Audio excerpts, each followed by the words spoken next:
How could injury prone Archer make difference sir, please throw some light on this.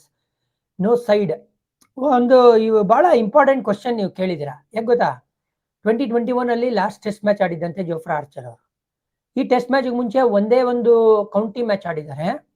ಅದು ಏನೋ ಒಂದು county ಮ್ಯಾಚಲ್ಲಿ ಒಂದಿನ bowling ಮಾಡಿದ್ದಾರೆ.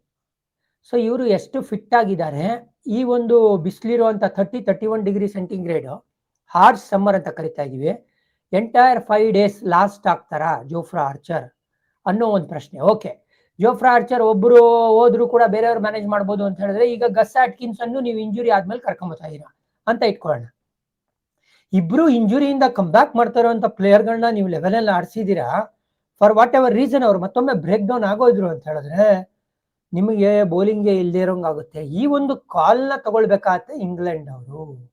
Jofra Archer ಅವರು ಹೈಟ್ ಇಂದ ರಿಲೀಸ್ ಮಾಡೋದ್ರಿಂದ ಅಕ್ವರ್ಡ್ ಬೌನ್ಸ್ ನ ಜನರೇಟ್ ಮಾಡ್ತಾರೆ. ಹೈ ಆರ್ಮ್ ಆಕ್ಷನ್ ಕ್ಲಾಸ್ ಆಗಿದೆ, ಸಖತ್ ಸ್ಮೂತ್ ಆಗಿರುವಂತ ಒಂದು ಆಕ್ಷನ್. ಆಮೇಲೆ 140+ ಅಲ್ಲಿ ಆಪರೇಟ್ ಮಾಡ್ತಾರೆ. ಸೊ ಖಂಡಿತವಾಗ್ಲೂ ಇಂಪ್ಯಾಕ್ಟ್ ಮಾಡೋದಂತ ಒಬ್ಬ bowler Jofra Archer, no doubt.